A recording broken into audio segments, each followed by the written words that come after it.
warahmatullahi wabarakatuh. Perkenalkan, nama saya Zulaika Kawasa Putri. Nama saya Kevin Andrian. Nama saya Audi Sukisa Putri. Kami akan menceritakan tentang sejarah perang kerajaan Banten yang dipimpin oleh Sultan Ageng Tirtayasa. Simak videonya. Sebelum saya menceritakan tentang kronologi perang kerajaan Banten, izinkan saya menceritakan terlebih dahulu tentang latar belakang kerajaan Banten. Banten adalah nama satu wilayah di Pulau Jawa yang letaknya berbatasan dengan Jakarta dan pernah menjadi salah satu pusat perdagangan besar di Indonesia pada abad ke-16 setelah penguasaan Malaka pada tahun 1511 Masehi. Letaknya di dekat Selat Sunda menjadi pintu gerbang alternatif untuk jalur pelayaran dari barat sejak awal abad ke-17 Masehi. Ketika itu, pelabuhan Banten semakin ramai dikunjungi pedagang dari daerah barat dan timur. Salah satunya adalah bangsa Portugis. Belanda mengikuti dengan mendarat di Banten pada tahun 1596 Masehi dengan dipimpin Cornelis de Houtman. Pada awalnya, penguasa Banten yaitu Maulana Muhammad menerima baik kedatangan Belanda. Namun, karena Belanda bersikap kurang bersahabat dan ingin memonopoli perdagangan, maka rakyat Banten melawan dan mengusir Belanda dari Banten. Setelah itu, Belanda mengirimkan ekspedisi kedua ke Indonesia yang terdiri dari 8 buah kapal yang kali ini diterima dengan baik karena pada saat itu Banten sedang dalam peperangan dengan Portugis di Malaka. Para pedagang Belanda juga bersikap lebih bersahabat dan pandai mengambil hati Raja Banten sehingga tujuan mereka untuk membawa rempah-rempah bisa dikatakan berhasil. Sejarah Perang Banten. Sejarah Perang Banten berawal dari perdagangan rempah-rempah yang seringkali diangkut dari Maluku ke Banten terutama oleh pedagang dari Jawa.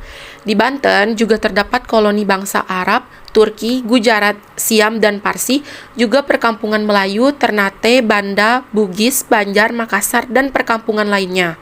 Dalam sejarah, berdirinya Banten juga menjadi pelabuhan untuk pelayaran dari utara terutama Cina. Maka, pedagang Cina juga memiliki pengaruh yang tidak sedikit di pelabuhan Banten dengan memberi pinjaman untuk jual beli komoditi, berdagang atau menjadi pengecer. Mereka mendatangkan barang-barang sutra dan porselen sampai Banten menjadi penguasa pasar di seluruh Nusantara. Dan penguasa Banten tidak menginginkan adanya monopoli perdagangan dari siapapun yang berdagang di pelabuhannya. Pesatnya perkembangan Banten sebagai kota pelabuhan terbesar Nusantara menarik keinginan VOC untuk menguasainya. Mereka melakukan cara kotor dengan memblokade kapal-kapal Cina dan juga kapal yang datang dari Maluku yang akan masuk ke Banten. Mereka sering mendapat pertentangan dari rakyat Banten. Belanda kemudian membangun kota pelabuhan di Sunda Kelapa atau Jayakarta. Pelabuhan itu kemudian dinamakan Batavia oleh Belanda pada tahun 1619 Masehi. Sejak itu terjadi perebutan posisi sebagai bandar perdagangan internasional antara Banten dan VOC. Ketahui juga silsilah kerajaan Banten Islam, kerajaan VOC Belanda, dan sejarah berdirinya VOC. Siapa itu Sultan Ageng Tirtayasa? Sultan Ageng Tirtayasa adalah Sultan Banten ke-6 yang berhasil membawa kerajaan Banten menuju puncak kejayaannya. Sultan Ageng Tirtayasa atau Pangeran Surya berkuasa antara tahun 1651 sampai 1683. Selama berkuasa, perannya tidak sebatas memajukan Kesultanan Banten. Raja dari Banten yang digigih menentang VOC adalah Sultan Ageng Tirtayasa. Berkat kegigihannya dalam membela bangsa Indonesia, ia bahkan dicap sebagai musuh bebuyutan Belanda. Asal-usul dan keturunan Sultan Ageng Tirtayasa.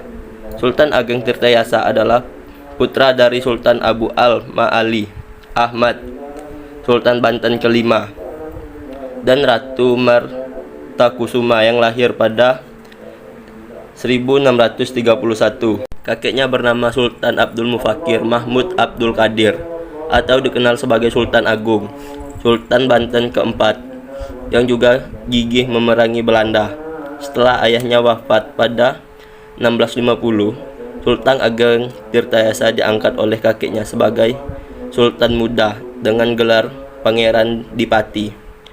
Kemudian setelah kakeknya wafat pada 1651, ia resmi naik tahta menjadi Raja Banten ke-6 dengan gelar Sultan Abdul Fattah Al-Mafaki. Dari istri-istrinya, Sultan Ageng Tirtayasa memiliki 18 orang anak. Putranya yang terkenal adalah Sultan Abu Nasar Abdul Qahar atau Sultan Haji dan Pangeran Purabaya. Menjelang akhir pemerintahannya, Sultan Ageng Tirtayasa berselisih dengan Sultan Haji hingga memaksanya meninggalkan tahta dan mundur ke Dusun Tirtayasa yang terletak di Kabupaten Serang. Nama Sultan Ageng Tirtayasa dikenal setelah dirinya mendirikan keraton baru di tempat tersebut. Raja-raja Kerajaan Banten. Peran Sultan Ageng Tirtayasa untuk Kesultanan Banten. Pada masa pemerintahan Sultan Ageng Tirtayasa, Banten terus mengalami kemajuan. Berikut ini beberapa hal yang dilakukannya untuk memajukan Kesultanan Banten. Memajukan wilayah perdagangan Banten hingga ke bagian selatan Pulau Sumatera dan Kalimantan. Banten dijadikan tempat perdagangan internasional yang mempertemukan pedagang lokal dengan pedagang Eropa, memajukan pendidikan dan kebudayaan Islam, melakukan modernisasi bangunan keraton dengan bantuan arsitektur Lucas Cardil, membangun armada laut untuk melindungi perdagangan dari kerajaan lain dan serangan pasukan Eropa. Perjuangan Sultan Ageng Tirtayasa adalah salah satu raja di Nusantara yang gigih menentang pendudukan VOC di Indonesia. Demi meneruskan perjuangan kakeknya, pada 1652, Sultan Ageng Tirtayasa mengirimkan tentaranya untuk menyerang VOC di Jakarta. Sejak saat itu, pertempuran antara Banten dan Belanda terus terjadi, karena Banten terus-menerus melancarkan gerilya. Belanda berusaha membalas dengan memblokade pelabuhan-pelabuhan. Namun hal itu tidak menyurutkan semangat Sultan Ageng Tirtayasa untuk mengacaukan Belanda. Pada 1955, VOC mengirim utusan ke Banten guna mendesak Sultan Ageng Tirtayasa untuk memperbarui perjanjian perdamaian 1645. Sultan Ageng Tirtayasa dengan berani menolak pembaruan perjanjian dan bertekad menentang Belanda. Perlawanan Sultan Ageng Tirtayasa terhadap VOC dilakukan dengan cara melakukan sabotase dan perusakan kebun tebu serta pabrik-pabrik penggilingannya. Tentara Banten juga membakar kampung-kampung yang digunakan sebagai sarang pertahanan Belanda. Di samping itu, Kerajaan Banten juga berhasil menguasai sejumlah kapal VOC dan beberapa pos penting. Sekitar sebelum tahun 1671, terjadi konflik di dalam istana dan Sultan Ageng Tirtayasa memilih untuk pindah kediaman di luar Banten. Hal ini dilakukan untuk mencegah kudeta yang sewaktu-waktu bisa dilancarkan putra pertamanya Sultan Haji.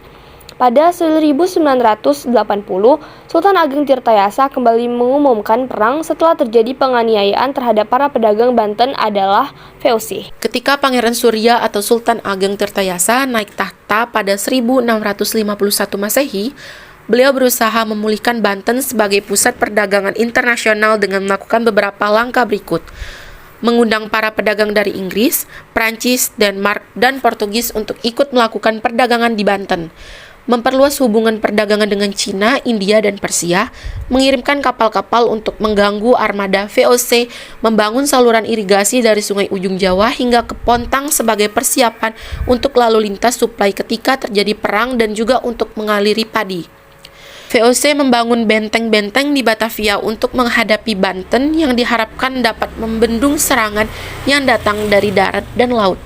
Pada 1671, Sultan Ageng mengangkat Sultan Haji sebagai Sultan muda yang bertugas untuk mengurus masalah dalam negeri. Sedangkan Sultan Ageng dan Pangeran Purbaya mengurusi masalah yang berhubungan dengan luar negeri. Pembagian dalam tata pemerintahan Kesultanan Banten ini membuka peluang bagi Belanda untuk menghasut Sultan Haji agar tidak memisahkan urusan pemerintahan di Banten, dan mereka juga mempengaruhi Sultan Haji yang ambisius mengenai kemungkinan Pangeran Purbaya yang akan diangkat sebagai raja dan pemimpin Kesultanan Banten. Sejarah Perang Banten dimulai dari hasutan Belanda tersebut.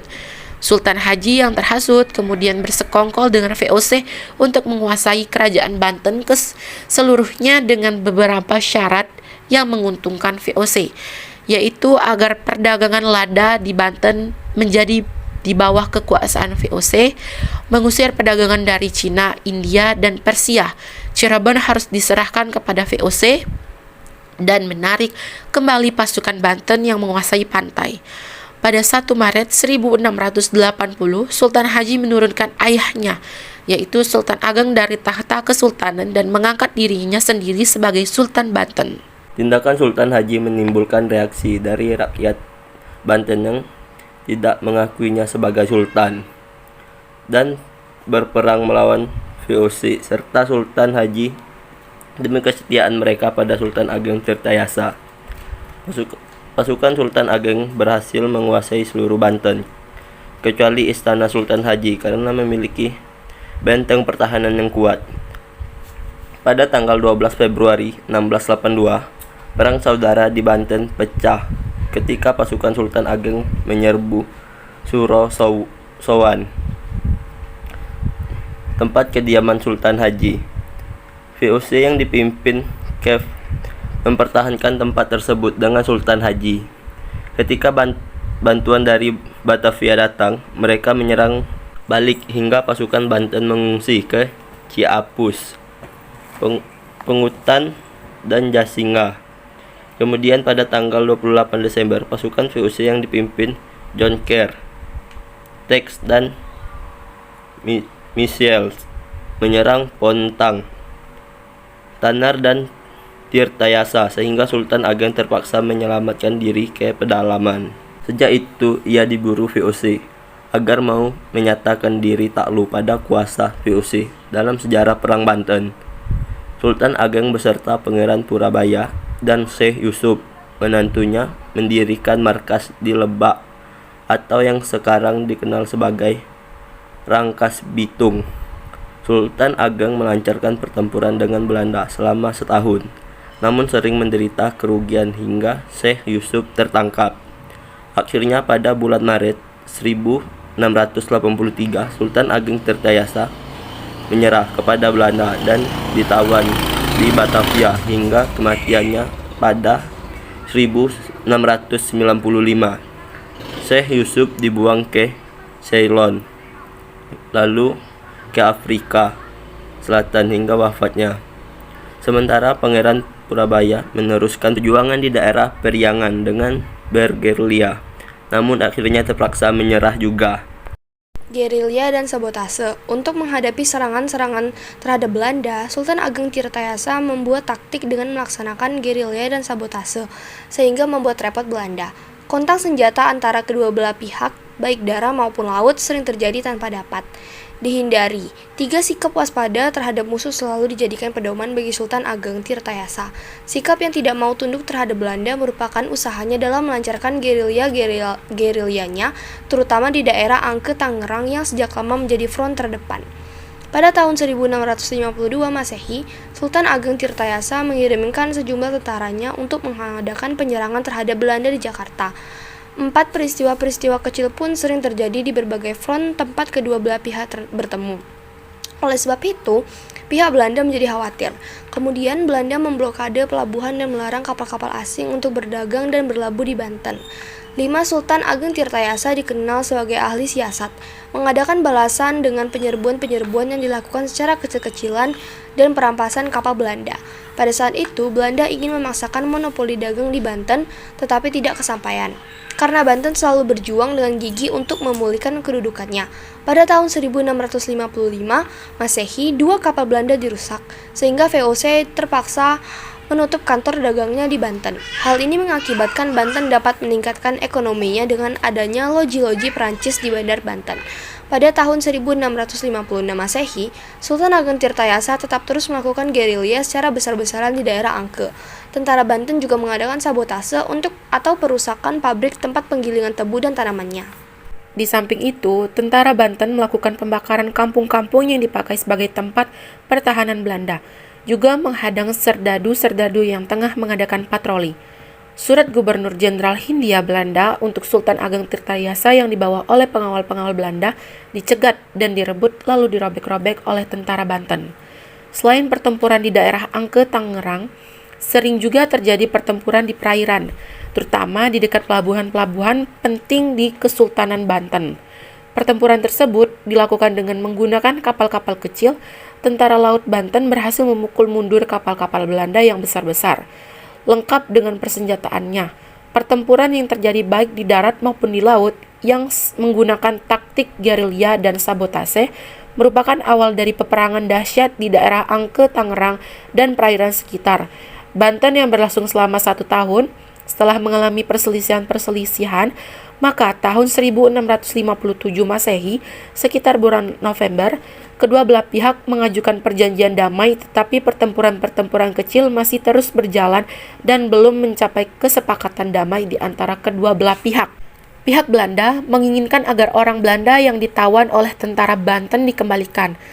Permintaan tersebut ditolak oleh Sultan Ageng Tirtayasa karena Belanda tetap memaksakan monopoli perdagangannya di Banten. Sultan Ageng Tirtayasa menyatakan perang terbuka dengan Belanda. 6 sultan memerintah kepada pasukannya untuk mengadakan penjagaan baik di darat maupun di laut. Antara Tangerang ditempatkan 5.000 orang prajurit Banten yang dipimpin Rangga Warsita. Mereka bersiap-siap menunggu perintah dari Sultan Ageng Tirtayasa untuk mulai mengadakan pertempuran. Pada hari Senin tahun 1657 Masehi, tentara Banten bersiap-siap maju dengan medan perang setelah Sultan Ageng Tirtayasa memberikan komando untuk menyerang Belanda. Para gerilyawan bersiap maju ke medan perang dengan berjalan kaki. Pertempuran pun terjadi sangat hebat.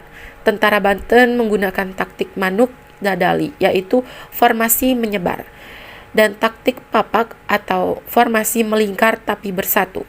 Pertempuran tersebut dimenangkan oleh pihak Banten. Keberhasilan prajurit Banten dalam melawan Belanda tidak hanya terjadi di darat saja. Di laut mereka berhasil menghancurkan kapal-kapal milik Belanda. Akhir kekuasaan Sultan Ageng Tirtayasa.